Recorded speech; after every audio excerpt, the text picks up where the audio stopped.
Hello, Miss Moon. It's Isai. You might remember me from your second period. Uh, oops. I guess the AC just turned on. Well, that's fine. Yes, it's Isai Carmona from your second period. Um, Not exactly your straight A student, but I am passing your class, which I am proud of. So, um, here we go. Magic Johnson versus Larry Bird. Who's the better athlete? So, first let me run you through what we're looking at today. We're going to be looking at box plot, a dot plot, a histogram, and just stats in general. So, the first thing we're going off is the box plot. So, from looking at the box plot, I guess one can clearly see that Larry Bird's three-point average between 1981 and 1988 season are much higher than Magic Johnson's three-point average between that same period. On account of many reasons, one can make this prediction. For one, the median of Bird is centered right at 34.3, while Magic, on the other hand, is sitting at 20.6. Something that should be mentioned is that Johnson in the 1982 season ranked an average of 0 in three-pointers. But one should also note that the same occurred to Bird in his 1988 season. Even though this low number affects both of their stats by managing to give them outliers, Magic Johnson had two outliers, his minimum and his maximum, while Bird only had one of his as an outlier, which was his minimum. So, if I'm looking at this data that we're looking, as you can see, they barely even crossed the maximum of Johnson's and the minimum of Larry. So what I'm saying is this. Bird's three-point average not only shows that Bird is a great athlete, but a three-time three-point contest winner.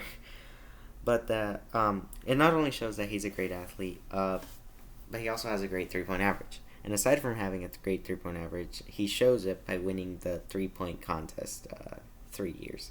So I don't know if you knew that. So he is inevitably will always be significantly better at shooting three-pointers than Magic Johnson. Next up, we go to the stats. The box plot. Now I need to explain something here in the box plot. If we zoom in on this one, you can see that's Magic Johnson's minutes played between 1981 and 1988. And here's all his information right here. And the reason it's so small is because this right here, this whole box, is the dot plot. So what happened there is that I couldn't really match them up. So I did my best to match 36 with 36, 37 with 37, 38 with 38. So they're diagonal to each other. So the numbers are where they're supposed to be is what I'm saying. Alright, let me fix this. Alright, there we go. Whoops. Oh, wrong thing. There it is. Alright, so from the data read in the dot plot, although Bird suffers with an outlier in his 1988 season, his time playing average in each game is still higher than Johnson's. And you can see that right here at 37.4 through 37.6, Magic Johnson has a playing time right there of like 37.5, but right after that at like 37.8, you can see that Bird and all his playing time data is all the way over here, and Johnson's playing data, there's two right here. Well, he played an average of here sorry, where Johnson played an average of, where was his highest numbers at, of 38.3 and 38.3 in his beginning seasons. So this can seem so his time playing average in each game is still higher than Johnson's. Bird's is. This can be seen with noticing that Bird's data is all accumulated together right here, while Johnson's is not spread out per se, but lower than Bird's average playing time. This could have been led to the great one of the factors that could have gone into this was that all the great talent on the Lakers bench, but no one on the team could compare to Johnson to begin with, so it would make no sense of sitting out Magic Johnson because he's Magic Johnson. Why would you sit him out in the game? So what I'm saying is that it has to do with coaches. And you could argue that this could also be the same reason for the Celtics, but then again, the Celtics would have the same problem, hypothetically, since Larry was the Celtics' best player and Magic was the Lakers' best player. So you want your best player on the court at the most time you can get out of him. So when it really comes down to it, sometimes the minutes played by a player on average in each game is decided. It's more of a coach's choice than a player's choice, although the coach does choose the playing time based on how much stamina the player has. Therefore, altogether, Bird and Johnson have close numbers when it comes to playing average. The stats show that Bird has more stamina, therefore is a better athlete. So yes. And now we're moving on to the last one, I guess you could say, the histograph. So, the histogram, I mean. Although Bird's histogram seems to show a better field goal average than Johnson, the reality is that Bird's minimum is at 46 and his maximum taps out at 54. Johnson, we're looking at the 2-point average, sorry.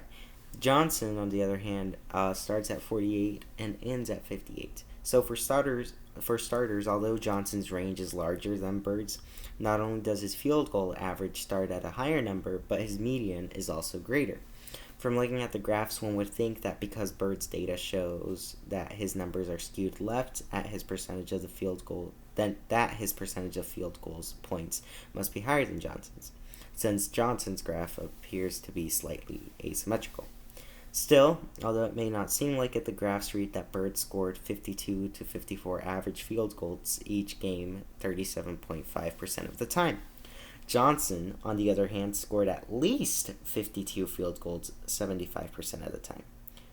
And it also shows that in 25% of the games, he racked up to 26 to 28 points each game.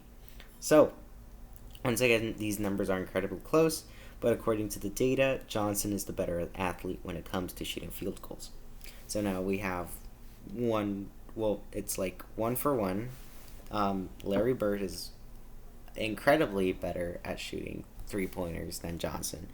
And although their numbers are close on the field goal average, it appears that Johnson is a better, player when it comes to field goals. But in stamina, we just learned that, Bird has more playing time. So, now the last data right here, I'm just going to leave it there. But I'm going to finish off with the conclusion. Cool. So, one big factor that could play into the player's averages is the player's position on the court. Although the team is all trying to perform the same task, shoot the ball in the hoop, some players are better at shooting 3-pointers and others can make any 2-pointers. In conclusion, Magic Johnson was known for getting in the center and passing the defensive players to lay up an impossible shot, while Bird, as history has it, is one of the best 3-point shooters that ever walked the paint. So when it comes down to it, Larry overpowers Magic Johnson in athleticism, since he not only has better stamina, but can also shoot a 3-point average unreached by Johnson. And when it comes down to it, 3 points is greater than 2. So what I'm saying is that, when it comes down to a basketball game, it's like, what do you want? A 3-pointer or a 2-pointer? It's like, it's a no-brainer. So, what makes a basketball athlete better than another one? One basketball athlete is better at shooting threes than the other one because that athlete can rack up more points, per se, when it comes to, the offensive line, which is both lines, I guess. Well, one line that does both things. What I'm saying is this. As you can see from the 3-point averages, Johnson's max was 31. Johnson's max was 31.4, and